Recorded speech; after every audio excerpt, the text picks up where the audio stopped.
तो बच्चों आज हम ऑर्गेनिक केमिस्ट्री का एक और नया बेहतरीन टॉपिक लेके आए हैं। आज का टॉपिक हमारा हाइपर कॉन्जुगेशन रहेगा। लास्ट लेक्चर में, प्रीवियस लेक्चर में हमने रेजोनेंस, कॉन्जुगेशन और डीलोकलाइजेशन हमने पढ़ा था पाई इलेक्ट्रॉन्स का। तो बच्चों उसी से ही रिलेटेड, उसी से हम लोग आगे मूव ऑन करते हैं। तो देखते हैं कि वहां पर हमारा एक हाइपर कॉन्जुगेशन कॉन्सेप्ट डेवलप होता है, वहां से हमारी स्टार्टिंग होती है। तो हमने कॉन्जुगेशन टॉपिक में पढ़ा था कि पाई इलेक्ट्रॉनों का डीलोकलाइजेशन होता है। पाई इलेक्ट्रॉन्स किसी दूसरे पी ऑर्बिटल के जो वेकेंट हो उसके एडजेसेंट में हो और पी ऑर्बिटल बच्चों एक दूसरे के पैरेलल में हो। राइट, हमने देखा था कि पाई से पी ऑर्बिटल में डीलोकलाइजेशन हो रहा था, या कह सकते हैं कि लोन पेयर से पी ऑर्बिटल में भी इलेक्ट्रॉन का डीलोकलाइजेशन होता है। ठीक है, हमने कॉन्जुगेशन में डीलोकलाइजेशन हमने बहुत अच्छे से पढ़ा था। या पाई से पाई ऑर्बिटल में डीलोकलाइजेशन हो रहा है, तो इसको नॉर्मली हम कॉन्जुगेशन बोलते हैं बच्चे। भाई जो कॉन्जुगेशन हो रहा है पाई बॉन्ड से पी ऑर्बिटल में, लोन पेयर से पी ऑर्बिटल में, बिल्कुल करेक्ट बात है। लेकिन इसके अलावा भी कॉन्जुगेशन होता है, और वो कॉन्जुगेशन बच्चों सिग्मा टू पी ऑर्बिटल अगर हो जाता है, या सिग्मा से पाई स्टार ऑर्बिटल जिसको एंटी बॉन्डिंग ऑर्बिटल बोलते हैं बच्चों, अगर कॉन्जुगेशन ऐसा हो तो बच्चों इस टाइप के कॉन्जुगेशन को हम क्या बोलते हैं? हाइपर कॉन्जुगेशन बोलते हैं। हाइपर कॉन्जुगेशन बच्चों ध्यान रखना, नॉर्मली ये वाला जनरली हम क्या बोलते हैं? कॉन्जुगेशन बोलते हैं, जिसमें डीलोकलाइजेशन होता है पाई इलेक्ट्रॉन्स का। कहां से? पाई से पी ऑर्बिटल में, और पाई से पी ऑर्बिटल में, लोन पेयर से पी ऑर्बिटल में। पाई से पाई में होने के लिए पी ऑर्बिटल एक तो एडजेसेंट होना चाहिए जो होता है, और पी ऑर्बिटल एक दूसरे के पैरेलल भी होता है, तो इनके अंदर कॉन्जुगेशन होता है बच्चों। जैसे अगर यहां पर मैं बात करूं कि ये पाई बॉन्ड है, इसके पास में कार्बोकटायन लगा हुआ है, तो इसके पास में खाली पी ऑर्बिटल पड़ा होगा, इसका भी पी ऑर्बिटल पड़ा होगा, दोनों एक दूसरे के पैरेलल होंगे, इसके पैरेलल होंगे, तो यहां पर भी कॉन्जुगेशन हो जाएगा बच्चों। नॉर्मली अगर मैं इसकी बात करूं कि यहां पर लोन पेयर पड़ा हुआ है, लोन पेयर का मतलब जैसे मान लिया OH मान लिया लोन पेयर है, और इसके साथ में हमारा क्या पड़ा होगा बच्चों? CH2 है, इसके पास भी लोन पेयर है, लोन पेयर भी पड़ा होगा पी ऑर्बिटल में, यहां पर भी कॉन्जुगेशन जनरली हम पढ़ के आए, बहुत अच्छी तरीके से हमने इस पे बात करी हुई है। पाई से पाई की बात करें अगर हम, तो ये वाला हमारा पाई से पाई देखा था, इसका भी पी ऑर्बिटल, इसका भी पी ऑर्बिटल, सबके पी ऑर्बिटल एडजेसेंट तो है ही, एक दूसरे के पैरेलल में भी लगे हुए हैं, तो बच्चों यहां पर इसका पाई कॉन्जुगेशन होगा, जिसको हम कॉन्जुगेशन बोलते हैं। लेकिन इनके अलावा भी कॉन्जुगेशन अगर होता है सिग्मा से पी ऑर्बिटल में, या सिग्मा बॉन्ड से पाई स्टार ऑर्बिटल में होता मेरे प्यारे बच्चों, तो इस टाइप के कॉन्जुगेशन को क्या बोलते हैं? हाइपर कॉन्जुगेशन बोलते हैं, जिसको बेकर नाथन नाम के साइंटिस्ट ने, बेकर नाथन नाम के साइंटिस्ट ने इसको दिया था, और इसको बोला था बेकर नाथन इफेक्ट। जैसे हमने इसको रेजोनेंस इफेक्ट बोला था, कॉन्जुगेशन इफेक्ट बोला था, डीलोकलाइजेशन इफेक्ट बोला था, ऐसे ही बच्चों इसको हाइपर कॉन्जुगेशन बोलते हैं। अब हमारा मुद्दा यह है, हमारा सवाल यह है कि इस टाइप का कॉन्जुगेशन होता कैसे है, राइट? किस तरह से हमें यहाँ पर, ये तो हम लोग इसकी सिमेट्री जान चुके हैं कि भैया इसमें पाई इलेक्ट्रॉन्स का या लोन पेयर का डीलोकलाइजेशन होगा, किसमें? उसके एडजेसेंट में बैठे हुए पी ऑर्बिटल जो वेकेंट होगा उसमें इलेक्ट्रॉन का डीलोकलाइजेशन होगा by using resonance concept. Resonating structure draw कर करके हम लोग उसके पाई इलेक्ट्रॉन्स का डीलोकलाइज या लोन पेयर का डीलोकलाइजेशन शो कर देते हैं। लेकिन इसमें किस टाइप से कॉन्जुगेशन हो बच्चों? इसमें किस तरह से कॉन्जुगेशन हो? तो यहां पर पाई इलेक्ट्रॉन्स का लोन पेयर का कॉन्जुगेशन हो रहा है, यहां पर सिग्मा इलेक्ट्रॉन्स का, सिग्मा बॉन्ड का। मेरी बात को ध्यान रखना बच्चों, हमने कॉन्जुगेशन पढ़ा पाई इलेक्ट्रॉन्स का लोन पेयर का, लेकिन हाइपर कॉन्जुगेशन में सिग्मा इलेक्ट्रॉन्स का डीलोकलाइजेशन होता है। कैसे होता है, क्यों होता है, कब होता है, ये सब चर्चाएं हम लोग इसके ऊपर करने वाले। एक बेकर नाथन नाम के साइंटिस्ट हुए थे, उन्होंने दिया था कि भाई कॉन्जुगेशन जो नॉर्मल कॉन्जुगेशन होता है उसके अलावा भी कुछ कॉन्जुगेशन होता है, और वो कॉन्जुगेशन कुछ स्पेशल टाइप का होता है, और स्पेशल टाइप का कैसे होता है वो आप लोग यहां पर जान। तो इस हाइपर कॉन्जुगेशन को सिग्मा कॉन्जुगेशन रेजोनेंस भी बोलते हैं, सिग्मा कॉन्जुगेशन रेजोनेंस के नाम से भी जानते हैं बच्चों। इसका दूसरा नाम भी होता है इसको नो बॉन्ड रेजोनेंस के, अब कैसे बोलते हैं, क्यों बोलते हैं, आप लोग सब समझ जाएंगे 2 मिनट में। नो बॉन्ड रेजोनेंस के नाम से भी इसको जानते हैं। तो सिग्मा कॉन्जुगेशन रेजोनेंस या इसको नो बॉन्ड रेजोनेंस क्यों बोलते हैं हम लोग, जब इसकी स्टार्टिंग करेंगे, जब इसको स्टार्ट करेंगे पढ़ना बच्चों, तो एक एक बात क्रिस्टल क्लियर हो जाएगी पानी की तरह। इसके बाद में नॉर्मली इसमें जो कॉन्जुगेशन होता है, इसमें कॉन्जुगेशन जो होता है, कॉन्जुगेशन फ्रॉम सिग्मा बॉन्ड से sigma bond to P orbital में और पाई स्टार ऑर्बिटल में, इसमें कॉन्जुगेशन होता है मेरे प्यारे बच्चों। राइट, मतलब ये समझो कि हमारे पास में कार्बन है, इसके पास में 3 हाइड्रोजन होंगे, इस टाइप से लगा हुआ है, और यहां पर लगा बच्चों कार्बन के पास में CH2+, इसके पास में p ऑर्बिटल है। अब समझे ध्यान से, ये जो कार्बन है इस पर पॉजिटिव चार्ज कार्बोकटाइन लगा हुआ है, इस कार्बोकटाइन के पास में वेकेंट p ऑर्बिटल पड़ा होगा, लेकिन ये कार्बोकटाइन, एक तो बात क्या होगा, इलेक्ट्रॉन डेफिशिएंट, क्योंकि इसके पास में 6 इलेक्ट्रॉन है। ऑक्टेट इनकम्प्लीट होगा, और ऑक्टेट इनकम्प्लीट होगा तो इसका मतलब ये इलेक्ट्रॉन डेफिशिएंट है। इलेक्ट्रॉन डेफिशिएंट होगा तो बच्चों इसको इलेक्ट्रॉन चाहिए होगा। इसके बगल में यहां पर सिग्मा बॉन्ड होते हैं बच्चों, ये सिग्मा बॉन्ड बोलते हैं इसको, ये सिग्मा बॉन्ड है। और सिग्मा बॉन्ड कैसा है, ये फील्ड सिग्मा ऑर्बिटल है। तो सिग्मा बॉन्ड के एडजेसेंट में p ऑर्बिटल आ रहा है जो वेकेंट है, तो इसकी इलेक्ट्रॉन की डेफिशिएंसी को कंप्लीट करने के लिए ये सिग्मा इलेक्ट्रॉन की ओवरलैपिंग होती है बच्चों, ये सिग्मा इलेक्ट्रॉन की ओवरलैपिंग होती है। तो इसका मतलब इसका बॉन्ड जो होगा कार्बन और H के बीच का, कार्बन के बीच का जो सिग्मा बॉन्ड होगा, जो फील्ड होगा, ये अपने इलेक्ट्रॉन को यहां पर शिफ्ट करेगा। तो जनरली इससे जो बनने वाला स्ट्रक्चर होगा, यहां पर H होगा, यहां पर H होगा, इसके H जो बीच में सिग्मा बॉन्ड था वो गायब होकर इसके बीच में आ जाएगा, तो यहां डबल बॉन्ड का फॉर्मेशन होगा बच्चों। तो इसके बीच का जो बॉन्ड था, ये वाला बॉन्ड था, ये बॉन्ड यहां से गायब होकर इसके यहां पर आ गया है, इसलिए बॉन्ड का एब्सेंस हुआ, इसीलिए इसको क्या बोल रहे हैं हम लोग, नो बॉन्ड रेजोनेंस। क्या नाम देते हैं इसको, no bond resonance, no bond resonance. और इसका क्या नाम बोलते हैं, इसमें सिग्मा बॉन्ड रेजोनेंस या सिग्मा कॉन्जुगेशन रेजोनेंस के नाम से जानते हैं। क्यों, क्योंकि इसमें सिग्मा बॉन्ड पार्टिसिपेट कर रहा बच्चों p ऑर्बिटल में, जो इसके एडजेसेंट में है और साथ में इसके पैरेलल में भी होगा, इसके एडजेसेंट में। This is called hyper conjugation. तो हाइपर कॉन्जुगेशन की स्टोरी आपके सामने यहां लिखी हुई है। हाइपर कॉन्जुगेशन में कि जो कार्बोकटाइन होता है मेरे प्यारे बच्चों, इसमें p ऑर्बिटल खाली पड़ा होगा, इसके पास में वेकेंट ऑर्बिटल होंगे, इलेक्ट्रॉन की डेफिशिएंसी होगी, और इलेक्ट्रॉन की डेफिशिएंसी को पूरा करने के लिए इसके जस्ट एडजेसेंट कार्बन, जिसको मैं अल्फा कार्बन भी बोल सकता हूं, और alpha carbon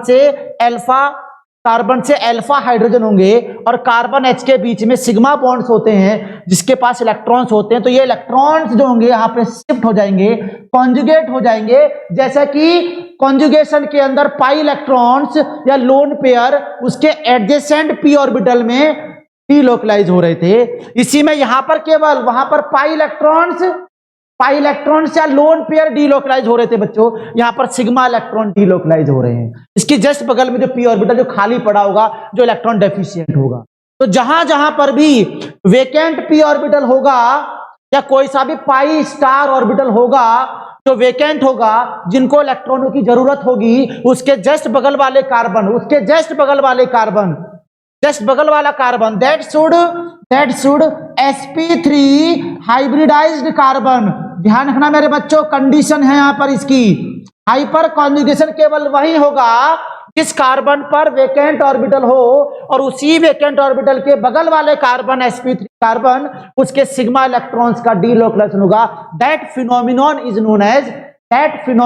known as hyper conjugation. प्यारे बच्चों, उसको हाइपर कॉन्जुगेशन बोलते हैं, जो बेकर नाथन नाम के साइंटिस्ट ने दिया था, इसलिए इसको बेकर नाथन इफेक्ट भी बोलते हैं। नो बॉन्ड रेजोनेंस क्यों बोला, क्योंकि इसका बॉन्ड गायब होकर उसका बॉन्ड डीलोकलाइज हो रहा है, सिग्मा बॉन्ड डीलोकलाइज हो रहा है इसमें p ऑर्बिटल में। राइट। तो इसमें इस p ऑर्बिटल की और सिग्मा ऑर्बिटल की ओवरलैपिंग हो रही है, इसको बोलते हैं सिग्मा p ऑर्बिटल ओवरलैपिंग बोलते हैं बच्चों, सिग्मा p ओवरलैपिंग बोलते हैं। और यहां पर ओवरलैपिंग होती है तो इसका बॉन्ड यहां पर आता है, तो एक नया बॉन्ड बन जाता है पाई बॉन्ड। इस तरीके से हम लोग यहां पर को डिस्क्राइब करते हैं बच्चों। तो हाइपर कॉन्जुगेशन जरूरी नहीं कि सिग्मा से p में होता, देखिए कहां कहां सिस्टम होगा। इस sp3 कार्बन के बगल में कोई वेकेंट ऑर्बिटल जहां पर आ जाए वहीं पर हाइपर कॉन्जुगेशन होगा। लेकिन ये कार्बन कैसा होना चाहिए, sp3 carbon and should have alpha hydrogen. अरे इसको अल्फा कार्बन बोलते हैं और अल्फा कार्बन से लगा हुआ अल्फा H है, ये भी अल्फा हाइड्रोजन है, ये भी अल्फा हाइड्रोजन होगा प्यारे, अल्फा हाइड्रोजन लगे हुए हैं। तो इसके कंडीशन में आपको समझ में आ जाएगा। अब जरा हम यहां देखें कि हमारे पास में कार्बन ये इस तरह से CH3 लगा हुआ है, इधर लगा है CH कार्बोटाइन लगा हुआ है प्लस चार्ज, इसके पास में p ऑर्बिटल है, दिस इज कॉल्ड कार्बोटाइन। दूसरे हमारे पास में क्या लिखा मेरे प्यारे बच्चों, यहां लिखा CH, यहां पर भी क्या होगा, ये CH, इसके पास में इसको बोलते हैं फ्री रेडिकल, इसके पास में p ऑर्बिटल पड़ा होगा वेकेंट। एक होता है हमारा एल्कीन सिस्टम CH, तो हम लोग इस तरह से लिख देते हैं, यहां पर CH और यहां पर आगे लिखा C डबल बॉन्ड C, इधर लिखा बेटा H लिखा है, CH करके CH कर दे और यहां पर भी CH कर दी, राइट। ये एल्कीन सिस्टम, तीन सिस्टम हो गए हमारे, इसको बोलते हैं कार्बोटाइन। ये हमारा कार्बोटाइन नॉर्मली आप जानते ही हैं, कार्बोकटाइन हो गया।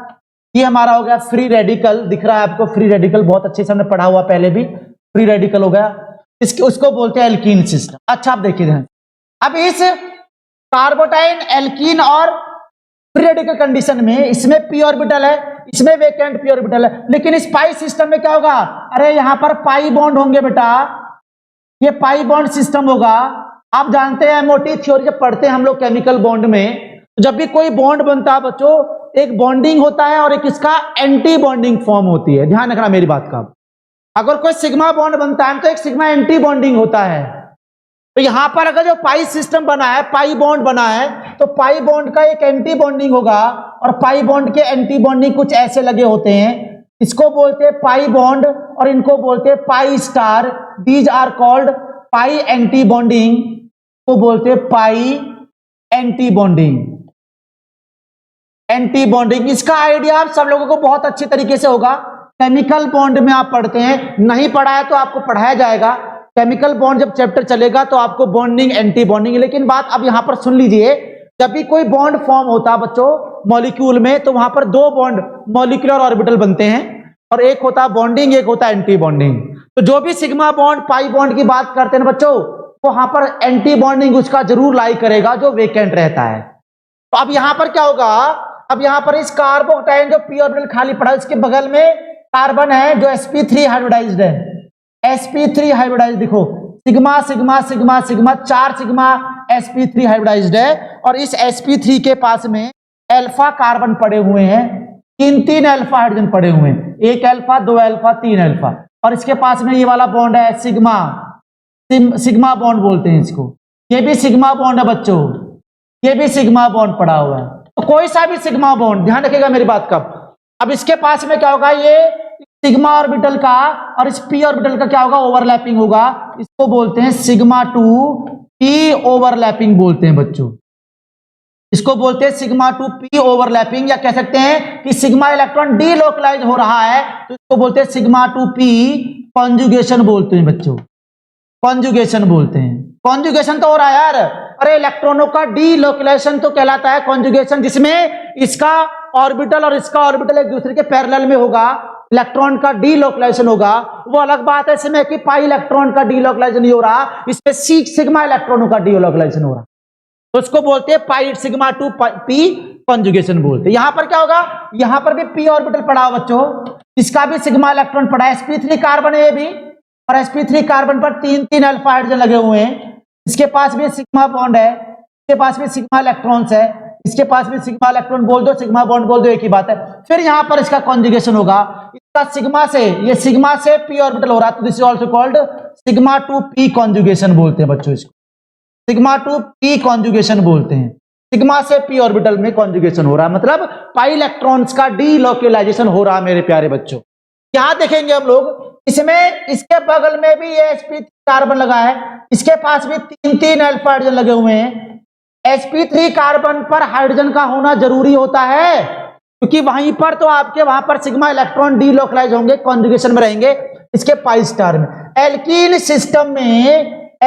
सिस्टम में मेरे प्यारे बच्चों ध्यान रखना, कार्बोकटायन और फ्री रेडिकल में तो सिग्मा इलेक्ट्रॉन पी ऑर्बिटल में कॉन्जुगेट हो रहा है, लेकिन एल्कीन सिस्टम में पी ऑर्बिटल नहीं है। यहाँ पर ये पाई स्टार, इसको बोलते हैं pi anti bonding.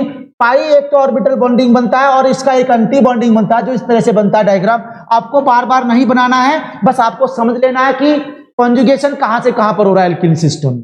sp3 carbon 3 alpha hydrogen है, तो इसके पास भी क्या होगा मेरे प्यारे बच्चों, सिग्मा इलेक्ट्रॉन्स होते हैं सी और एच के बीच में, 3 सिग्मा एच बॉन्ड लगे, तो इसमें कॉन्जुगेशन होगा सिग्मा से पाई स्टार। तो इसमें सिग्मा टू पाई स्टार लिखना है, एंटी बॉन्डिंग कॉन्जुगेशन बोलते हैं बच्चों यहां पर। तो जब भी हाइपर कॉन्जुगेशन आपको देखना है तो इसमें सिग्मा इलेक्ट्रॉन का कॉन्जुगेशन होता है। कहां से कहां पर होता है वो देखना पड़ेगा कि हाइपर कॉन्जुगेशन कार्बोकटायन के अंदर हो रहा है, फ्री रेडिकल के अंदर होता है, और एल्कीन के, कार्बन आयन के अंदर कभी नहीं होता है। कैसे नहीं होता बच्चों, अगर मैं बात कर दूं CH इसके बगल में यहां पर CH लगा दिया और यहां पर एक एनायन लगा दिया, जो इसके पी ऑर्बिटल में 2 लोन पेयर, ये वेकेंट नहीं है। अरे जब इसका सिग्मा इलेक्ट्रॉन यहां आएगा तो ये वेकेंट होना चाहिए, मतलब इसके अंदर नो कॉन्जुगेशन। कार्बन आयन के अंदर कभी भी कोई कॉन्जुगेशन नहीं होता, हाइपर कॉन्जुगेशन नहीं होता है, क्योंकि सिग्मा इलेक्ट्रॉन को आने के लिए खाली पी ऑर्बिटल चाहिए या पाई स्टार, खाली ऑर्बिटल चाहिए भाई, खाली ऑर्बिटल, वेकेंट ऑर्बिटल। एनायन के अंदर नहीं होता है ऐसा कॉन्जुगेशन। तो केवल हाइपर कॉन्जुगेशन उन सिस्टम्स में होता है जिनमें sp3 कार्बन, जिसके पास अल्फा हाइड्रोजन होते हैं, उसके बगल में एक वेकेंट पी ऑर्बिटल होना चाहिए या एक एंटी बॉन्डिंग ऑर्बिटल होना चाहिए। जैसे पी ऑर्बिटल हो या वेकेंट एंटी बॉन्डिंग ऑर्बिटल होगा तो वहां पर उसका सिग्मा इलेक्ट्रॉन जंप कर जाएगा, डीलोकलाइज कर जाएगा, कॉन्जुगेट हो जाएगा, ओवरलैप हो जाएगा, जो मर्जी वो बोल दीजिएगा, तो वहीं पर आपका हाइपर कॉन्जुगेशन बोलते हैं बच्चों। सिग्मा टू पी ऑर्बिटल और sigma two pi star conjugation alkene में होता है और सिग्मा टू पी ऑर्बिटल में कॉन्जुगेशन कार्बोकटायन और फ्री रेडिकल में होता है मेरे प्यारे बच्चों। तो इस तरह से हम लोग यहां पर समझ पा रहे हैं हाइपर कॉन्जुगेशन बहुत आसान, बहुत ही महत्वपूर्ण टॉपिक है, जिससे कि हम लोग कॉन्जुगेशन पढ़ तो रहे हैं लेकिन पाई सिस्टम का नहीं, वहां पर सिग्मा इलेक्ट्रॉन्स का कॉन्जुगेशन पढ़ा जा रहा बच्चों।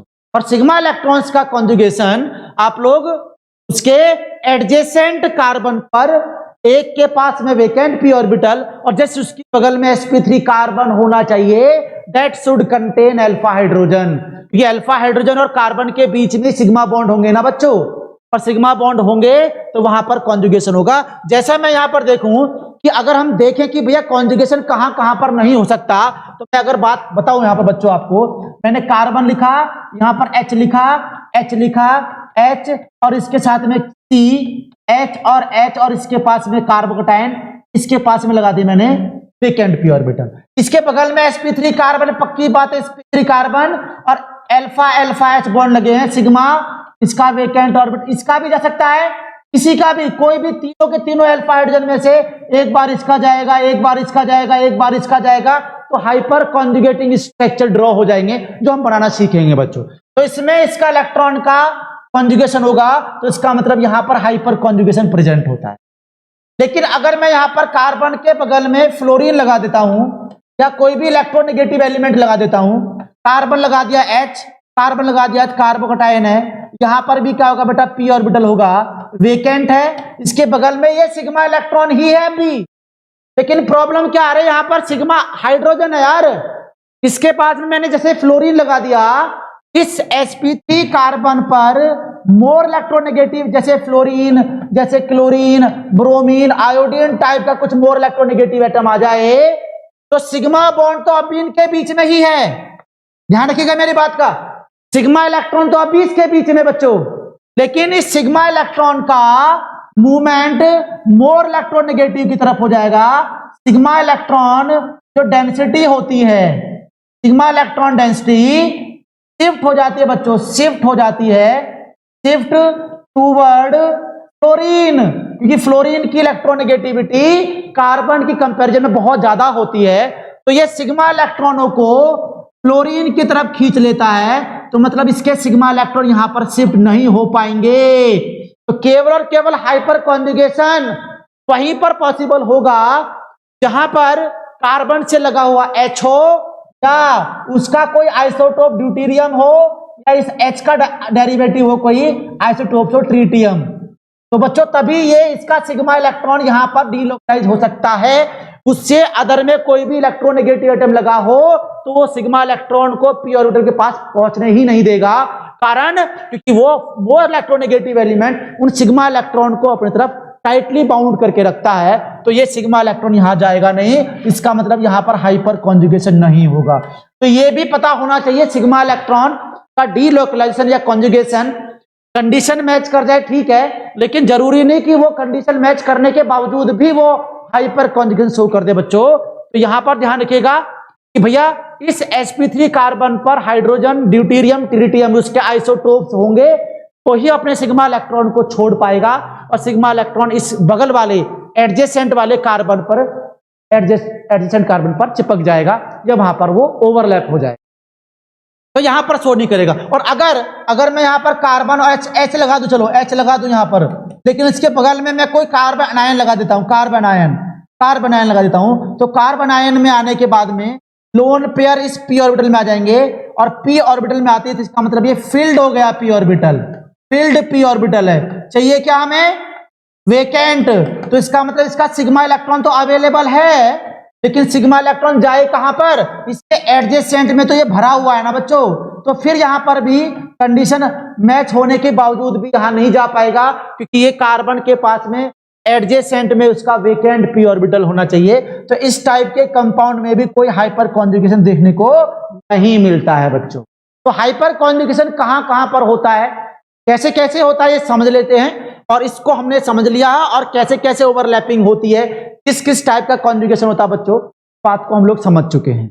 अब बात ये देखते हैं कि हम लोग इसके स्ट्रक्चर को ड्रॉ करके देखते हैं। कंडीशन हमने सीख लिया है, कंडीशन के लिए कि किसी भी sp3 हाइब्रिडाइज्ड कार्बन के बगल में कोई इसका वेकेंट p ऑर्बिटल होगा या कोई भी एंटी बॉन्डिंग ऑर्बिटल वेकेंट रहेगा, तो उसमें अपने सिग्मा इलेक्ट्रॉन को देना शुरू करेगा। ठीक है, ये कंडीशन हमारी समझ में आ गई। अब इसके स्ट्रक्चर बना के देखते हैं बच्चों। हाइड्रोजन, इधर भी लिखा हाइड्रोजन, इधर लिख दिया हमने कार्बोकटायन ही लिखते, चलो यहां पर कार्बोकटायन लगा हुआ और इसके पास में कोई वेकेंट p ऑर्बिटल है। अब इसके हाइपर कॉन्जुगेशन के लिए हमें पता है कंडीशन क्या होगी, कंडीशन ये होगी कि इसके जस्ट बगल में sp3 कार्बन होना चाहिए, और sp3 कार्बन पर अल्फा हाइड्रोजन भी दोनों होंगे, तो इसका मतलब वहां पर हाइपर कॉन्जुगेशन परफॉर्म होगा। अब देखेंगे कितने अल्फा हाइड्रोजन है, एक अल्फा हाइड्रोजन है, इसके बीच में सिग्मा बॉन्ड ये रहा, एक अल्फा हाइड्रोजन ये रहा, दूसरा सिग्मा बॉन्ड ये रहा इसका, और एक ये रहा सिग्मा बॉन्ड ये रहा। तीनों सिग्मा बॉन्ड ही इस एडजेसेंट वाले p ऑर्बिटल में बारी बारी से अपने आप को कॉन्जुगेट करेंगे। तो पहले ये कॉन्जुगेट होगा, तो प्यारे बच्चों इसका एक स्ट्रक्चर ड्रॉ होगा, CH, इसका H का जो सिग्मा बॉन्ड वो गायब हो गया और शिफ्ट होकर यहां पर आ गया, इधर इस टाइप से एक हाइपर कॉन्जुगेटिंग स्ट्रक्चर ड्रॉ हो गया। दूसरी बार में हम जितने भी अल्फा हाइड्रोजन होंगे बारी बारी से उनको क्या करेंगे बच्चों, डीलोकलाइज करेंगे सिग्मा से p ऑर्बिटल की तरफ। ऐसे दूसरा वाला इसका कॉन्जुगेशन स्ट्रक्चर बनेगा, दूसरे वाले में ये वाले H को हम लोग ऐसे शिफ्ट कराएंगे तो यहां पर p में जाएगा, तो इसका मतलब इस बार H का बॉन्ड गायब हो गया, तो इसका C ऊपर H ऐसे रह जाएगा, नीचे H ऐसे रह जाएगा, डबल बॉन्ड CH दूसरा रेजोनेटिंग स्ट्रक्चर यहां ड्रॉ हो जाएगा। और नेक्स्ट की अगर बात करें, तीसरा अल्फा, जितने भी अल्फा हाइड्रोजन होंगे उतने ही हाइपर कॉन्जुगेटिंग स्ट्रक्चर परफॉर्म होंगे बच्चों। इसके बाद में थर्ड वाला, अगर थर्ड वाला होगा तो HC ऊपर H, इस बार इसका H का बॉन्ड चला गया, डबल बॉन्ड CH, तो एक हाइपर कॉन्जुगेशन स्ट्रक्चर, दूसरा हाइपर कॉन्जुगेशन स्ट्रक्चर, तीसरा हाइपर कॉन्जुगेटिंग स्ट्रक्चर। तो मतलब हम समझ पा रहे हैं बच्चों, total number of hyper conjugating structure. अगर देखिए मैं सीधा सीधा फॉर्मूले बेस्ड अगर इसको देखकर ही निकाल पाऊं, बार बार बनाने की जरूरत नहीं है, तो टोटल हाइपर कॉन्जुगेटिंग स्ट्रक्चर कोई पूछे, टोटल हाइपर कॉन्जुगेटिंग स्ट्रक्चर, तो 1 2 3 और चौथा ये रहा। तो टोटल हाइपर कॉन्जुगेटिंग स्ट्रक्चर हमारे 4 होते हैं ना। टोटल नंबर निकाले, total number of hyper conjugating structure, hyper conjugating structure, तो फॉर्मूला क्या है, number of alpha hydrogen plus 1। आप इसमें टोटल नंबर अगर निकाल रहे हैं बच्चों, तो इसमें नंबर ऑफ अल्फा हाइड्रोजन देखो और इसमें 1 जोड़ देंगे, तो ये फॉर्मूला आ गया total number of hyper conjugating structure. बस आपको मॉलिक्यूल बार बार बनाने की जरूरत नहीं है, आपको स्टेबिलिटी नहीं पूछता, इनमें स्टेबिलिटी नहीं लगा सकते। एल्कीन बनते हैं, एल्कीन की स्टेबिलिटी आप बनाना सीख जाएंगे थोड़ी देर में। तो बच्चों हमें total number of hyper conjugating structure निकालेंगे, तो जो भी हमने यहाँ पर हाइपर कॉन्जुगेटिंग टोटल नंबर, तो ये भी हाइपर कॉन्जुगेटिंग स्ट्रक्चर कैटेगरी में आता है, तो ये आ गया। अगर मैं यहाँ पर दूसरा, पहला ये हो गया, ये जब भी नंबर पूछेगा तो बहुत ध्यान से पढ़िएगा, total number of hyper conjugating structure पूछा, और अगर पूछा है total number of hyper conjugating structure involving sigma bonds, only sigma bond या CH बॉन्ड, केवल सिग्मा और CH बॉन्ड इन्वॉल्विंग होता है, तो बच्चों CH के बॉन्ड के इन्वॉल्वेशन के कारण 3 ही तो बन रहे हैं, तो मैं क्या लिख दूंगा, number of sigma hydrogen, alpha hydrogen, total number of sigma hydrogen या अल्फा हाइड्रोजन ही उसके total number of structure involving sigma bond या CH बॉन्ड, केवल सिग्मा बॉन्ड और CH बॉन्ड इन्वॉल्व जिसमें हो रहे हैं, उनके कॉन्जुगेटिंग स्ट्रक्चर या उसके हाइपर कॉन्जुगेटिव स्ट्रक्चर निकालने का फॉर्मूला ये होता है। तो आपको पढ़ना पड़ेगा, क्वेश्चन देखना पड़ेगा कि टोटल नंबर पूछ रहा है, तो total number of contributing structure बोल सकता हूं मैं, यहाँ पर और लगा के मैं इसको बोल सकता हूं total number of contributing structure बोल सकता हूं, टोटल, इसी को total number of contributing hyper conjugating structure involving sigma bond और CH बॉन्ड। इसका बात ध्यान रखना, ये वाली बात फिनोमेना आपको ध्यान रखना, मोस्ट इंपोर्टेंट बच्चों। हाइपर कॉन्जुगेटिंग स्ट्रक्चर निकाल सकते हैं, नो डाउट, मैंने आपको दिखा दिया है कि हाइपर कॉन्जुगेटिंग स्ट्रक्चर कैसे निकलेगा। इस CH का बॉन्ड आप निकालेंगे और अल्फा H का बॉन्ड टूटेगा, जितने अल्फा हाइड्रोजन बॉन्ड रहेंगे उतने ही आप लोग यहाँ पर total number of hyper conjugating structure पूछा है, तो number of alpha hydrogen plus 1 आप जोड़ देंगे तो उसके नंबर। लेकिन अगर पूछा total number of contributing structure hyper conjugative structure involving sigma bond या CH बॉन्ड, तो आपको total number of sigma bond he, sigma या अल्फा हाइड्रोजन ही आपको काउंट करके छोड़ देना है, उसमें 1 नहीं जोड़ना है, क्योंकि वो केवल बात इनकी कर रहा है, उसकी बात नहीं कर, कि वो भी रेजोनेटिंग स्ट्रक्चर ही है, हाइपर कॉन्जुगेटिंग स्ट्रक्चर ही, लेकिन पूछ रहा कंट्रीब्यूटिंग स्ट्रक्चर ये रहे, तो आपको जितने अल्फा हाइड्रोजन है उतने स्ट्रक्चर आपको बनेंगे। तो बस आपको अल्फा हाइड्रोजन का नंबर गिनना है और गिनकर आप लोग सीधा सीधा उसका नंबर आपको बता देना है। आपको बार बार उसके स्ट्रक्चर को ड्रॉ करने की कोई जरूरत नहीं पड़ेगी। जैसे मैं कुछ एग्जांपल दूं आपको बच्चों, अगर कोई आपको एग्जांपल दिया जाए और बोला जाए कि भाई बताइए इसमें total number of hyper conjugating structure कितने बनेंगे, यहां पर बोला मैंने फर्स्ट, इसके बाद मैंने यहां पर बोल दिया सेकेंड हो गया, थर्ड हमने बोल दिया है +4, यहां पर थर्ड ये हो गया, फोर्थ हमारा हो गया प्यारे बच्चों बेंजीन, इस टाइप से ऊपर लिख दिया मैंने CH, फोर्थ लिख दिया। अब मुझे क्या काम करना है, कुछ नहीं करना बच्चों, मुझे केवल और केवल इसके अल्फा हाइड्रोजन के बॉन्ड गिन लेने हैं। अब अल्फा हाइड्रोजन के बॉन्ड गिन लेने कैसे भाई, अल्फा हाइड्रोजन कौन सा, ये वाला CH बॉन्ड होता है, ये वाला CH बॉन्ड होता है, इसके बगल वाला CH3 बॉन्ड होता है, इसके बगल वाला CH3 बॉन्ड होता है। अरे ये वाला कार्बन हमारा क्या हो गया बच्चों, ये वाला कार्बन देखो एल्कीन का कार्बन है यार, sp2 कार्बन है, ये वाला sp3 कार्बन और sp3 कार्बन है, इसके बगल का एंटी बॉन्डिंग पाई स्टार रहेगा, तो इसको बोलते हैं हम लोग अल्फा कार्बन बोलते हैं। ये भी अल्फा कार्बन होगा, तीन अल्फा हो गए, तो टोटल 6 अल्फा हाइड्रोजन हो गए। तो total number of hyper conjugation पूछे आपसे कोई, तो 6 + 1, तो बच्चों कितना आ गया 7 हाइपर। टोटल नंबर पूछेगा, टोटल नंबर पूछे, और total number of contributing structure पूछे तो 6 ही रह जाएगा। वो आपको क्वेश्चन देखना है, दोनों फॉर्मूले में बता चुका हूं। इसमें क्या होगा, इस डबल बॉन्ड के बगल में CH3 ग्रुप आ रहा है, केवल 3 अल्फा हाइड्रोजन, तो हाइपर कॉन्जुगेशन कितने हो गए बच्चों 3 + 1, टोटल नंबर कितने हो जाएंगे 4 हो जाएंगे। कंट्रीब्यूटिंग केवल 3 ही रहेंगे, कंट्रीब्यूटिंग केवल 3 ही रहेंगे। ऐसे इसमें क्या कर दिया, कार्बोक्टाइन के बगल वाला ये भी CH3 है, कार्बोक्टाइन के ये बगल में CH3 है, ये भी CH3 है, तो 3 यहां पर, 3 यहां पर, 3 यहां पर, 9 hyper alpha hydrogen. Hyper conjugation कितने हो जाएंगे बच्चों 10 हाइपर कॉन्जुगेशन हो जाएंगे।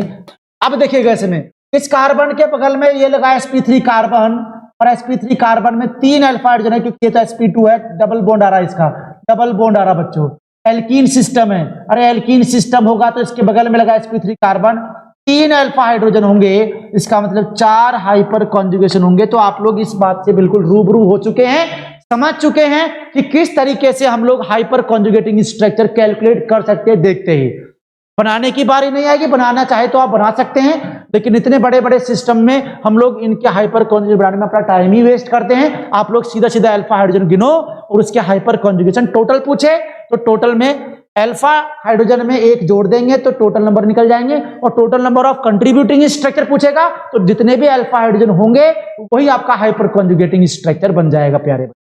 तो इस तरीके से हम लोग यहां पर समझ चुके हैं हाइपर कॉन्जुगेशन क्या होता है, हाइपर कॉन्जुगेटिंग स्ट्रक्चर कैसे निकालते हैं, और किस तरह से हाइपर कॉन्जुगेटिंग स्ट्रक्चर काउंट करते हैं। बच्चों किन किन के लिए क्या क्या कंडीशन होनी चाहिए, हाइपर कॉन्जुगेशन की बात हम बिल्कुल क्लियरली समझ चुके हैं। सबसे पहला इसका एप्लीकेशन है बच्चों, सबसे पहला इसका एप्लीकेशन है stability, stability of alkene. Alkene की स्टेबिलिटी को हम लोग देखते हैं, और एल्कीन की स्टेबिलिटी मेरे प्यारे बच्चों डायरेक्टली प्रोपोर्शनल होती है नंबर ऑफ हाइपर कॉन्जुगेशन या number of hyper conjugating structure. Hyper conjugating structure जितने बनते हैं, और हाइपर कॉन्जुगेटिंग के स्ट्रक्चर हम लोग निकालना सीख चुके हैं। मैंने इसका एक बढ़िया सा फॉर्मूला मैंने आपके सामने रखा है, उससे आप लोग मॉलिक्यूल को देखकर ही उसके total number of hyper conjugating structure बना सकते हैं, निकाल सकते हैं। बनाने की तो बात दूर, आप देखते ही उसके नंबर निकाल सकते हैं बच्चों। तो जिसमें जितने ज्यादा स्ट्रक्चर बनेंगे उतना ही उस एल्कीन का स्टेबिलिटी ज्यादा हो जाएगा। ऐसे ही कार्बोकटाइन की स्टेबिलिटी भी डायरेक्टली प्रोपोर्शनल रहती है, और फ्री रेडिकल की भी स्टेबिलिटी हाइपर कॉन्जुगेशन के नंबर पर डिपेंड करती है बच्चों। तो अगर मैं बात करता हूं, यहां पर कोई सिस्टम बोला मैंने, एल्कीन बोला मैंने, यहां पर एक मैंने एल्कीन इधर लिख दिया, ये बी हो गया। इस तरह से मैंने एक एल्कीन यहां लिख दिया मेरे प्यारे बच्चों, ये सी हो गया। एक मैंने एल्कीन यहां लिख दिया प्यारे बच्चों, ये लिख दिया है, ये डी हो गया। और एक मैंने एल्कीन कुछ ऐसे लिख दिया है, ये सारे सारे मैंने एल्कीन लिखे यहां पर। अब हमें बताना है कि भाई इनमें से सभी एल्कीन में से कौन सा ज्यादा स्टेबल एल्कीन रहेगा। तो हमें कुछ नहीं करना मेरे प्यारे बच्चों, हमें केवल हाइपर कॉन्जुगेटिंग स्ट्रक्चर देख लेने हैं। मतलब हाइपर कॉन्जुगेटिंग स्ट्रक्चर को देखने के लिए भी हम अल्फा हाइड्रोजन के नंबर ही देख लेंगे बस। इसमें जितने ज्यादा अल्फा हाइड्रोजन उसका एल्कीन का स्टेबिलिटी ज्यादा, का नंबर ऑफ हाइपर कॉन्जुगेशन भी ज्यादा होगा। तो अगर हम बात करें, इस डबल बॉन्ड के बगल में CH3 आ रहा है, इसके पास में 3 अल्फा हाइड्रोजन होंगे बच्चों। इस डबल बॉन्ड के बगल में इधर भी CH3, इधर भी CH3, तो टोटल 6 अल्फा हाइड्रोजन आ गए। इधर यहाँ पर CH3 होगा, इधर भी CH3 होगा, इधर भी CH3, तो यहाँ पर 9 हाइपर कॉन्जुगेशन या 9 अल्फा हाइड्रोजन। इधर क्या होगा 3-3, यहां पर 4-4 CH3 ग्रुप लगे हैं मेरे प्यारे बच्चों, तो यहां पर 12 हाइपर कॉन्जुगेशन। लेकिन इस नॉर्मल एल्कीन में 0 अल्फा हाइड्रोजन रहेंगे, तो हम यहां पर इसको देखकर हाइपर कॉन्जुगेशन को निकाले बिना ही यहां इसका ऑर्डर बता सकते हैं बच्चों। तो बताइए सबसे ज्यादा कौन स्टेबल हुआ, ई एल्कीन, इसके बाद में डी एल्कीन कम हुआ। नंबर ऑफ अल्फा हाइड्रोजन जैसे जैसे कम होते रहेंगे तो प्यारे बच्चों की स्टेबिलिटी भी कम होती चली जाती है। इस तरीके से हम लोग एल्कीन की स्टेबिलिटी को मेजर करते हैं, एल्कीन की स्टेबिलिटी को फाइंड आउट करते हैं प्यारे बच्चों। लेकिन इस एल्कीन का अगर मैं ओवरऑल ऑर्डर लगाना चाहूं, मेरी बात को ध्यान रखिएगा, मैं इस एल्कीन का स्टेबिलिटी यही नहीं कि नंबर ऑफ हाइपर कॉन्जुगेशन पर डिपेंड करता है। अरे जिन एल्कीन का हाइपर कॉन्जुगेशन सेम आ जाए तो फिर क्या देखें, उसका भी हमें जानकारी, उसकी भी हमें चर्चा करनी होगी। तो कैसे होगी बच्चों, अगर मैं एल्कीन की स्टेबिलिटी देखें, बहुत ही इंपॉर्टेंट है, बात को बहुत ध्यान समझना। एल्कीन स्टेबिलिटी अगर देख रहे हैं बच्चों, नंबर ऑफ हाइपर कॉन्जुगेशन, ठीक है, ये तो हमें निकालना आ गया। हाइपर कॉन्जुगेशन जितने ज्यादा होंगे, अगर हाइपर कॉन्जुगेशन बराबर हो जाए बच्चों, स्टेबिलिटी देखनी पड़ेगी, स्टेबिलिटी ऑफ कार्बन आयन की। अगर जिसके हाइपर कॉन्जुगेशन बराबर हो जाए, इक्वल हो जाए, तो इसका मतलब उनमें कौन स्टेबल रहेगा, उसमें कार्बन आयन की स्टेबिलिटी चेक करनी पड़ेगी। मतलब 1 डिग्री का कार्बन आयन मोर स्टेबल होता है, 2 डिग्री का उससे कम होता है, 3 डिग्री का कार्बन आयन उससे भी कम होता है मेरे प्यारे बच्चों। अच्छा, अब अगर कार्बन आयन भी बराबर हो जाए तो बच्चों एल्कीन स्टेबिलिटी को स्टेरिक फैक्टर से हम लोग इसका आंसर निकालते हैं। मतलब ट्रांस एल्कीन होती है एक तो, और एक सिस एल्कीन होती है बच्चों। ट्रांस वाली एल्कीन ज्यादा स्टेबल हो जाती है, इससे हम लोग एल्कीन की स्टेबिलिटी को और मॉडिफाइड तरीके से कैलकुलेट कर सकते हैं, उनकी स्टेबिलिटी को अरेंज कर सकते हैं। मतलब यहां पर यह बात समझ में आई, हाइपर कॉन्जुगेशन के थ्रू ही हम एल्कीन की स्टेबिलिटी नहीं निकाल पाते हैं, उसमें कुछ और फैक्टर लगाए जाते हैं बच्चों। तो एल्कीन की मैं ऑल ओवर स्टेबिलिटी ऑर्डर आपको लगाना सिखा रहा हूं, जो आपके एग्जाम पॉइंट ऑफ व्यू से मोस्ट इंपोर्टेंट रहने वाली है बच्चों। तो अगर हम कुछ एग्जाम्पल दें तो एग्जाम्पल से आपको बात क्रिस्टल क्लियर हो जाएगी, पानी की तरह क्लियर हो जाएगी। मैंने यहां पर एक एल्कीन लिखा बच्चों, इस तरह से देखिए, ये एल्कीन लिखा, फर्स्ट एल्कीन हो गया, सेकंड एल्कीन लिख दिया मैंने यहां पर, ये कुछ एल्कीन हो गया, ये डबल बॉन्ड लगा दिया मैंने, ये डबल बॉन्ड लगा। दूसरा एल्कीन हो गया, ये सेकंड एल्कीन है, सेकंड एल्कीन हमने ये लगा दिया, थर्ड एल्कीन ये हो गया, फोर्थ एल्कीन में हमने लगा दिया ये कुछ इस टाइप से डबल बॉन्ड लगा दिया, फोर्थ एल्कीन हो, और एक और लगाए एल्कीन में ये लगा दिया, ये हमारा फिफ्थ एल्कीन हो गया। तो अब हम इनकी स्टेबिलिटी को निकालते चलते। यहां देखिएगा CH3 लगा है, 3 अल्फा हाइड्रोजन, यहां पर CH3, यहां पर CH3, 6 अल्फा हाइड्रोजन प्यारे बच्चों। यहां पर CH3, यहां पर CH3 डबल बॉन्ड के बगल में आ रहे हैं, तो यहां पर भी 6 अल्फा हाइड्रोजन, डबल बॉन्ड के बगल में ये CH3, ये CH3, 6 अल्फा हाइड्रोजन। देखिए ध्यान से, अब यहां पर 3 लगे हुए हैं, तो इसका मतलब यहां पर 9 अल्फा हाइड्रोजन। चेक करते हैं हम लोग। अब सबसे पहले क्या करें बच्चों, हमने देखना है कि नंबर ऑफ हाइपर कॉन्जुगेशन किसमें मैक्सिमम है।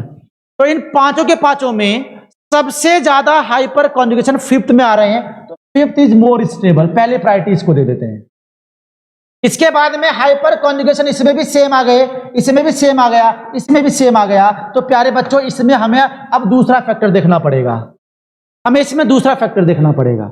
अब दूसरा फैक्टर देखेंगे तो आप देख पाएंगे जब ये बॉन्ड इसका हाइपर कॉन्जुगेशन करोगे आप, तो बच्चों कुछ इस टाइप से आपका हाइपर कॉन्जुगेशन बनेगा, और इस पर नेगेटिव चार्ज आएगा, 1 डिग्री का कार्बोटाइन रहेगा। जब इसका H यहां से डीलोकलाइज होगा तो इसका बॉन्ड टूटकर नेगेटिव चार्ज आ जाएगा, मतलब 1 डिग्री का हो जाएगा।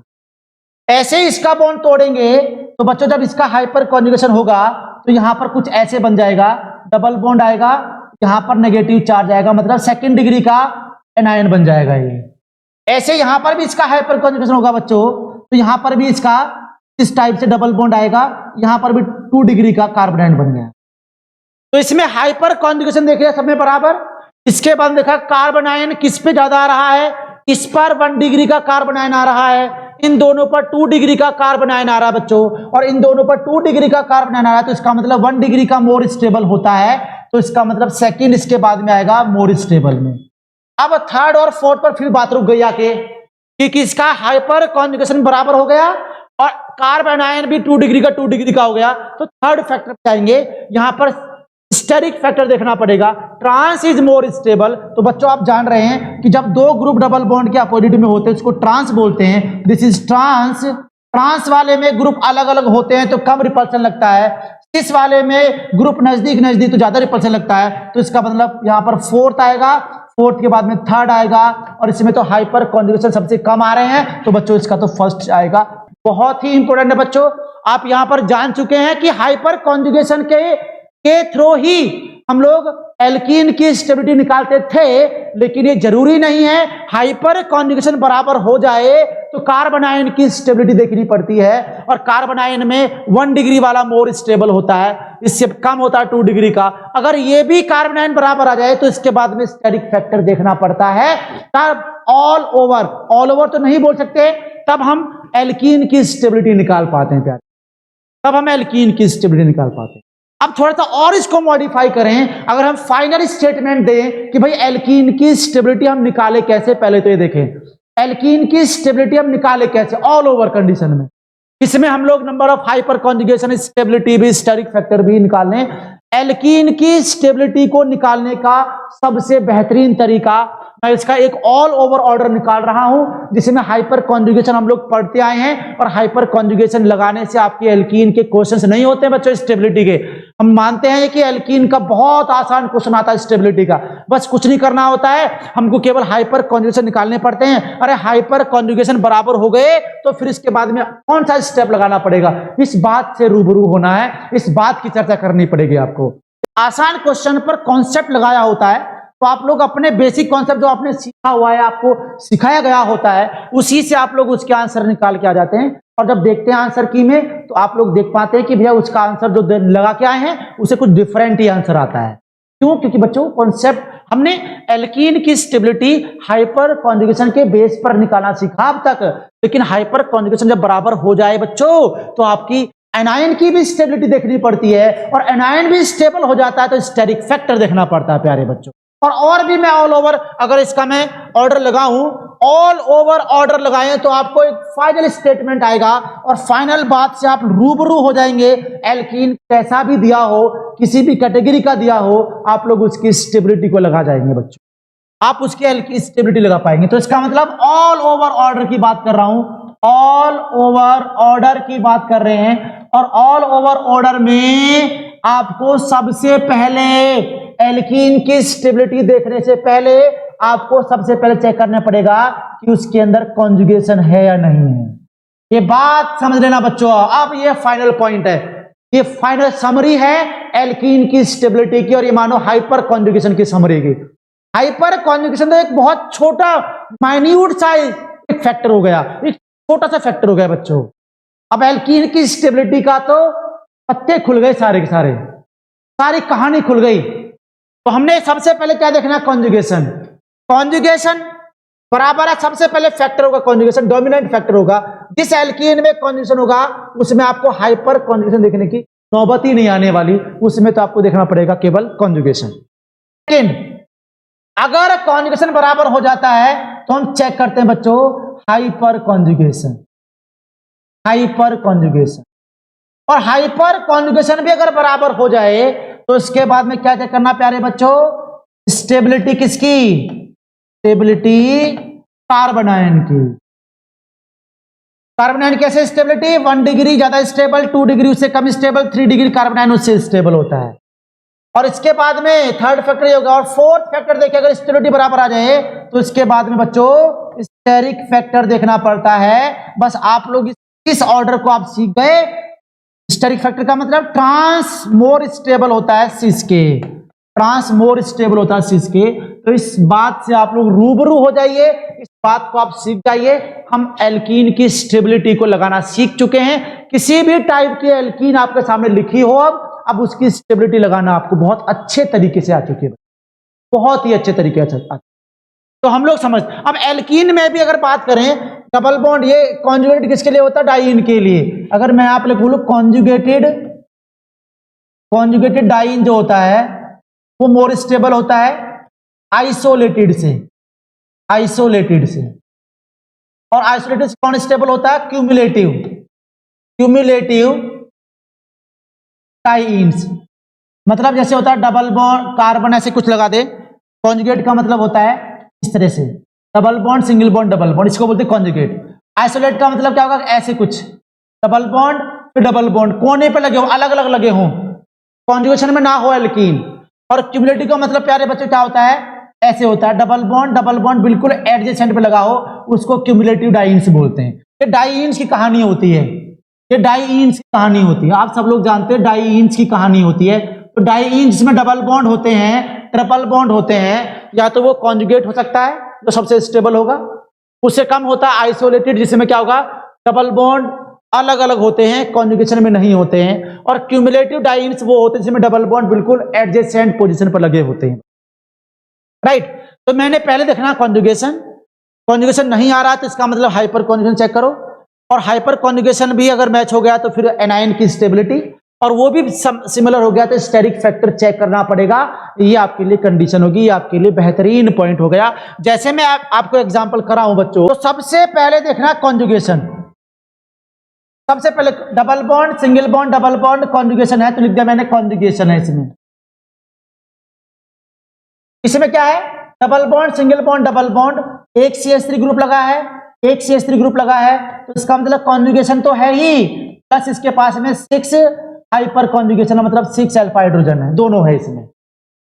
इसमें क्या करें double bond single bond double bond conjugation के साथ साथ में इसमें CH3 CH3 CH3 CH3 मतलब इसके पास में क्या बेटा 12 अल्फा हाइड्रोजन होंगे। आ जाइए यहां पर क्या है, यहां पर यह है आइसोलेटेड, आइसोलेटेड, और प्लस क्या होगा इसमें ये वाला कार्बन है 2 H लगे हुए हैं, तो इसका मतलब 2 अल्फा हाइड्रोजन मिलेंगे इसमें। यहां पर क्या है क्यूमुलेटिव, क्यूमुलेटिव सबसे कम स्टेबल होती है क्यूमुलेटिव, और इसके पास में एक CH3 ग्रुप लगा है प्लस 3 अल्फा हाइड्रोजन लगे हुए हैं। यहां पर कॉन्जुगेशन नहीं है, यहां पर एक बॉन्ड लगा हुआ है, कोई कॉन्जुगेशन नहीं है, यहां पर केवल 12 अल्फा हाइड्रोजन लगे हुए हैं बस। तो चेक करिए, तो सबसे पहले जो हमने ऑर्डर बताया उसके अकॉर्डिंग देखिए, सबसे पहले चेक करना है कॉन्जुगेशन। अब कॉन्जुगेशन हमारे क्या है, तीनों में कॉन्जुगेशन है, इन तीनों में ही कॉन्जुगेशन लगा हुआ है, तो इसका मतलब ये तो सबसे टॉप पे आने वाले हैं।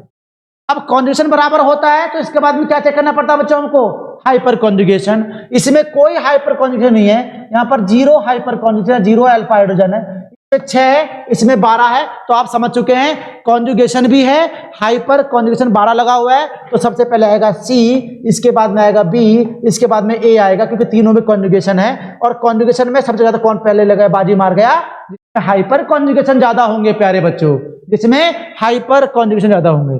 अब आ जाइए नीचे, अब यहां पर क्या आइसोलेटेड है बच्चों, आइसोलेटेड होता है कॉन्जुगेशन के बाद में, लेकिन इसके पास में कितने अल्फा हाइड्रोजन बच्चों 2 अल्फा हाइड्रोजन, इसका मतलब क्या आ जाएगा यहां पर आ जाएगा D, क्यूमुलेटिव सबसे नीचे चला जाता है, केवल हाइपर कॉन्जुगेशन इसका मतलब F हो गया, और इसके बाद में E आ जाएगा। This is the correct order of stability of alkene. तो एल्कीन की स्टेबिलिटी को हम लोग इस तरीके से निकाल सकते हैं बच्चों, इस तरीके से जान सकते हैं, राइट। तो ये हमारा एप्लीकेशन में हम लोग इसका ऑर्डर लगा सकते हैं, और ये ऑल ओवर ऑर्डर है। पहले कॉन्जुगेशन चेक करना है, उसके बाद में कॉन्जुगेशन अगर बराबर होता है तो बारी आएगी हाइपर कॉन्जुगेशन की, वो भी बराबर हो गया तो बारी आएगी किसकी, कार्ब अनायन की स्टेबिलिटी की, और अगर वो भी बराबर आ गया तो सबसे लास्ट में आपको देखना कौन सा, स्टेरिक फैक्टर रिपल्शन शो करेगा, उसकी स्टेबिलिटी कम हो जाएगी, मतलब सिस वाला कम होगा स्टेबल, और ट्रांस वाला दूर दूर होता है बच्चों, तो वो स्टेबल में ज्यादा होगा, तो trans is more stable than cis. तो इससे सारे एल्कीन की स्टेबिलिटी, दुनिया में कोई भी एल्कीन लगाओ उनकी स्टेबिलिटी को इसी के अकॉर्डिंग लगाया जाता है, राइट। तो यहां पर आप लोग समझ चुके हैं हाइपर कॉन्जुगेशन, और हाइपर कॉन्जुगेशन से हम लोग उसका एप्लीकेशन सीख चुके हैं और एल्कीन की स्टेबिलिटी लगा चुके हैं। ऐसे ही हम लोग कार्बोटाइन की और फ्री रेडिकल की स्टेबिलिटी भी लगाना सीखेंगे।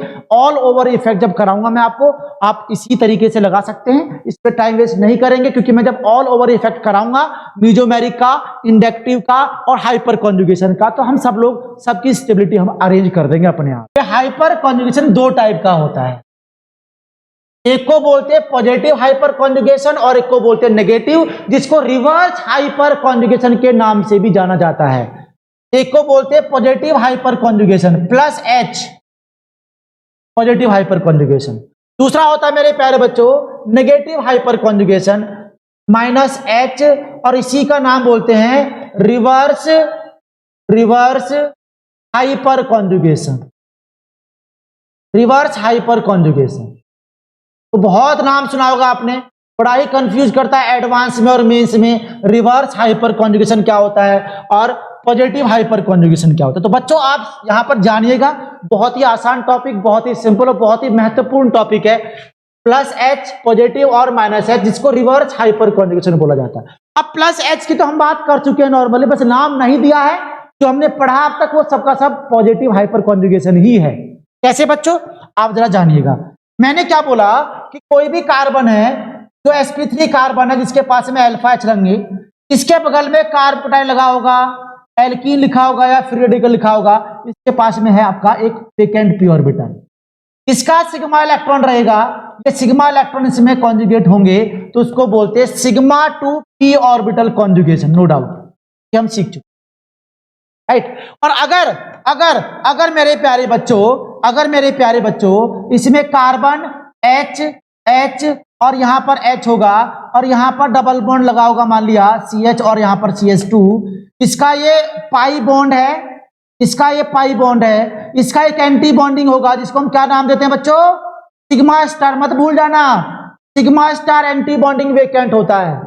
तो इसका बच्चों, इसका जो सिग्मा इलेक्ट्रॉन रहेगा यहां से डीलोकलाइज होगा, इसको बोलते हैं sigma to pi star conjugation. This is called positive hyper conjugation. अब रिवर्स हाइपर कॉन्जुगेशन का मतलब क्या होगा, जरा बात सुनिए ध्यान से। रिवर्स हाइपर कॉन्जुगेशन बच्चों, रिवर्स हाइपर कॉन्जुगेशन में इसमें सिग्मा से इलेक्ट्रॉन जा रहा था पी ऑर्बिटल में। मेरी बात को ध्यान समझना, सिग्मा से इलेक्ट्रॉन, सिग्मा बॉन्ड से पी ऑर्बिटल में इलेक्ट्रॉन का डीलोकलाइजेशन हो रहा है, कॉन्जुगेशन हो रहा है। ऐसे इसमें सिग्मा इलेक्ट्रॉन से, सिग्मा बॉन्ड से पाई स्टार में हो रहा डीलोकलाइजेशन, इसको बोलते हैं पॉजिटिव। अरे नेगेटिव अगर होगा तो इसका रिवर्स कंडीशन आ जाएगी। क्या होगी बच्चों, इसकी रिवर्स कंडीशन, रिवर्स, इसीलिए इसको बोलते हैं रिवर्स हाइपर कॉन्जुगेशन। कैसे, अगर हमारे पास में कार्बन और यहां पर लिखा बच्चों F, कोई भी इलेक्ट्रोनेगेटिव एलिमेंट लगा है और इसके बगल में कार्बन और इसके बाद में क्या होगा, कार्ब अनायन लिखा होगा। कार्बन आयन है मतलब इसके पास में जो वेकेंट ऑर्बिटल रहेगा वो नेगेटिव चार्ज रखेगा, जिसके पास लोन पे रहेगा। मतलब ये पी ऑर्बिटल तो है, इसका पी ऑर्बिटल तो है बच्चों, तो बोलते हैं फील्ड पी ऑर्बिटल। बच्चों खाली नहीं है, ये वाला कौन सा था, ये वाला था वेकेंट, ये वेकेंट था, वेकेंट पी ऑर्बिटल था बच्चों, वेकेंट पी ऑर्बिटल। तो इसीलिए वहां सिग्मा से इलेक्ट्रॉन आ पा रहा था। यहां पर एक तो लगा फ्लोरीन मोर इलेक्ट्रोनेगेटिव एलिमेंट, और ये मोर इलेक्ट्रोनेगेटिव एलिमेंट इसके सिग्मा इलेक्ट्रॉनों को अपनी तरफ खींच के रखता है। ये सिग्मा इलेक्ट्रॉन, क्योंकि मोर इलेक्ट्रोनेगेटिव एलिमेंट क्या करता है, मैंने बताया था, more electronegative element sigma electron को अपनी तरफ खींच के रखता है, बांध के रखता है। तो ये सिग्मा इलेक्ट्रॉन तो यहां पर जा नहीं पाएगा, लेकिन इसके बगल में जो लोन पेयर लगा हुआ है ये फील्ड ऑर्बिटल है। अब क्या होगा, इसका सिग्मा इलेक्ट्रॉन सिग्मा बॉन्ड है, और मैंने आपको बच्चों मैंने कहानी बताई थी कि अगर कोई सिग्मा बॉन्ड होता है, दुनिया में कोई भी बॉन्ड होता है, तो उसका एंटी बॉन्डिंग प्रेजेंट होता है जो उसके 180 पर प्रेजेंट होता है। दोबारा सुनिएगा, किसी भी बॉन्ड, जैसे मैंने यहां पर पाई बॉन्ड लिखा, पाई बॉन्ड का अपना एक पाई स्टार एंटी बॉन्डिंग है। सिग्मा बॉन्ड होता है, सिग्मा बॉन्ड का भी अपना एक एंटी बॉन्डिंग होता है जो उसके अपोजिट में लगा होता है। जरूरत नहीं थी बनाने की, जरूरत नहीं पड़ी यहां पर, लेकिन यहां पर सुनिएगा, अरे जब पाई बॉन्ड है, ये सिग्मा बॉन्ड है, इसके पास ये इलेक्ट्रॉन जा तो नहीं पाएगा, लेकिन इसका एक खाली पड़ा होता है ऑर्बिटल जिसको बोलते हैं सिग्मा एंटी बॉन्डिंग। क्या बोलते हैं प्यारे बच्चों, इसको सिग्मा एंटी बॉन्डिंग बोलते हैं। ये सिग्मा का एंटी बॉन्डिंग बोलते हैं सिग्मा स्टार, खाली पड़ा हुआ है, और इसके बगल में जो वेकेंट ऑर्बिटल था वो वेकेंट नहीं है, इस बार फील्ड ऑर्बिटल है, तो फील्ड ऑर्बिटल यहां से इलेक्ट्रॉन देगा। तो इसमें ओवरलैपिंग, इसमें कॉन्जुगेशन रिवर्स हो गया। देखिएगा यहां पर, यहां से सिग्मा से पी पर हो रहा था, यहां से पी से सिग्मा स्टार में हो रहा है, उल्टा हो रहा है, अपोजिट में हो रहा है। रे अपोजिट में होगा तो उसको क्या बोलते हैं प्यारे बच्चों, reverse hyper conjugation, negative hyper conjugation बोलते हैं। मतलब इसमें जो हुआ कॉन्जुगेशन वो P orbital to sigma star हो गया। ये बात बहुत ध्यान से समझ लेना है मेरे प्यारे बच्चों। रिवर्स हाइपर कॉन्जुगेशन और प्लस हाइपर कॉन्जुगेशन में मेजर डिफरेंस, जब भी कार्बन sp3 कार्बन पर हाइड्रोजन ना लगे हो, उसके जगह पर कोई भी इलेक्ट्रोनेगेटिव एलिमेंट, फ्लोरीन लगा हो, क्लोरीन लगा हो, ब्रोमीन लगा हो, ये मोर इलेक्ट्रोनेगेटिव एलिमेंट लगे हो, क्या लगे हो, मोर इलेक्ट्रोनेगेटिव एलिमेंट लगे हो। More electronegative element sigma electron को अपनी तरफ खींच के रखते हैं, बांध के रखते हैं, तो इसका सिग्मा इलेक्ट्रॉन नहीं जाएगा, क्या होगा, इसका सिग्मा इलेक्ट्रॉन का एंटी बॉन्डिंग खाली पड़ा होगा, तो इसका मतलब खाली ऑर्बिटल उठकर उभर के ऊपर आएगा कि भैया जब इलेक्ट्रॉन आप नहीं दे रहे हैं तो ऐसा कर लेते हैं कि इस पी ऑर्बिटल जिसमें लोन पेयर पड़े हुए हैं उसके इलेक्ट्रॉन को हम ही ले लेते हैं। कौन? सिग्मा स्टार, इसको बोलते हैं सिग्मा एंटी बॉन्डिंग। क्या बोलते हैं बच्चों? Sigma anti bonding. और ध्यान रखना आप लोग एंटी बॉन्डिंग का कॉन्सेप्ट पढ़ेंगे एमओटी थ्योरी में। केमिकल बॉन्ड जब आपको पढ़ाया जाएगा बहुत प्रॉपरली तरीके से, कौन सिग्मा बॉन्डिंग बनाता है, कौन एंटी बॉन्डिंग। और दुनिया में ध्यान रखना किसी भी मॉलिक्यूल में जब भी कोई बॉन्ड दिखा होगा तो उसका एंटी बॉन्डिंग पड़ा हुआ होगा, तो उसके 180 पर होता हमेशा ही होता है एंटी बॉन्डिंग, उसके एंटी बॉन्डिंग 180 पर पड़ा होता है। अब यहां पर एंटी बॉन्डिंग की रिक्वायरमेंट पड़ी नहीं, क्योंकि सिग्मा इलेक्ट्रॉन ही आतुर होता है अपने इलेक्ट्रॉन को डोनेट करने के लिए, तो इसका मतलब इसके एंटी बॉन्डिंग की कोई रिक्वायरमेंट पड़ी नहीं। लेकिन यहां पर क्या कर दिया, फ्लोरीन ने आते ही इसके सिग्मा इलेक्ट्रॉन को बांध दिया, उसको पकड़ लिया, जंजीरों से बांध दिया, ये मानिए आप लोग। तो फिर क्या करेगा, इसका सिग्मा स्टार एक्टिवेट होगा और बोलेगा कि भैया जब आप इलेक्ट्रॉन नहीं छोड़ रहे हैं तो ऐसा करते हैं कि हम लोग इस लोन पेयर से इलेक्ट्रॉन ले लेते हैं। तो रिवर्स कॉन्जुगेशन हुआ, इसी को बोलते हैं रिवर्स हाइपर कॉन्जुगेशन, इसी को बोलते हैं -H हाइपर कॉन्जुगेशन। बच्चों इससे हाइपर कॉन्जुगेशन आप समझ चुके हैं। प्लस हाइपर कॉन्जुगेशन जो हम पढ़ते आ रहे हैं वही है जिसमें सिग्मा से पी स्टार में हो रहा कॉन्जुगेशन, लेकिन रिवर्स हाइपर कॉन्जुगेशन में वापस होता है। कब होता है? जब इस sp3 कार्बन पर अल्फा हाइड्रोजन नहीं, अल्फा कार्बन पर कोई भी इलेक्ट्रोनेगेटिव एलिमेंट लगा हो और बगल में कार्ब एनायन हो। क्या लगा हो बच्चों? ये carbon ion, this is carbon ion, कार्बो anion लगा बच्चों, ये कार्बो एनायन लगा हुआ है। ये बात समझ लेना, ये बात जान लेना। हाइपर कॉन्जुगेशन में रिवर्स हाइपर कॉन्जुगेशन क्या होता है बच्चों? ये एडवांस लेवल में क्वेश्चन आता है, एडवांस के लिए क्वेश्चन आता है हमारा, इसलिए बहुत ध्यान से बहुत अच्छे तरीके से समझ लेंगे। अब हम हाइपर कॉन्जुगेशन समझ चुके हैं। हाइपर कॉन्जुगेशन में +H क्या होता है, -H क्या होता है, इसके प्रीवियस लेक्चर में हम लोग इंडक्टिव इफेक्ट बहुत बेहतरीन तरीके से समझ चुके हैं। रेजोनेंस क्या होता है वो पढ़ चुके हैं, रेजोनेटिंग इफेक्ट क्या होता है वो पढ़ चुके हैं, मीजोमेरिक इफेक्ट क्या होता है, इनके ग्रुप क्या होते हैं, इनका ऑर्डर सब कुछ लगाना सीख चुके हैं बच्चों। अब हम जिसका इंतजार कर रहे थे बहुत दिनों से, अब उसकी बारी आ गई बच्चों। इंतजार किसका कर रहे हैं हम लोग? हम लोग इन सभी इफेक्ट का मॉलिक्यूल पर ऑल ओवर इफेक्ट देखने जा रहे हैं। और बच्चों यही आपके लिए काम का है, इसीलिए मैं आपका एक फाउंडेशन बना रहा था, +I -I +M -M +H -H और रेजोनेटिंग इफेक्ट, ये हम सब लोग पढ़ रहे थे, ये हमने सबने सीखा है। मैंने इसको बहुत बेहतरीन तरीके से आपके सामने डिलीवर किया है। अब बारी आ गई है, हम लोग इनका मॉलिक्यूल पर ऑल ओवर इफेक्ट लगाना सीख रहे हैं। और ऑल ओवर इफेक्ट लगाना सीख गए बच्चों तो आप जीओसी के महारथी बन जाएंगे। आप लोग जीओसी के अंदर मॉलिक्यूल में स्टेबिलिटी ऑर्डर, उसकी एचडीटी ऑर्डर, उसका बेसिसिटी ऑर्डर, सब कुछ बिना किसी प्रॉब्लम के आराम से लगा सकते हैं।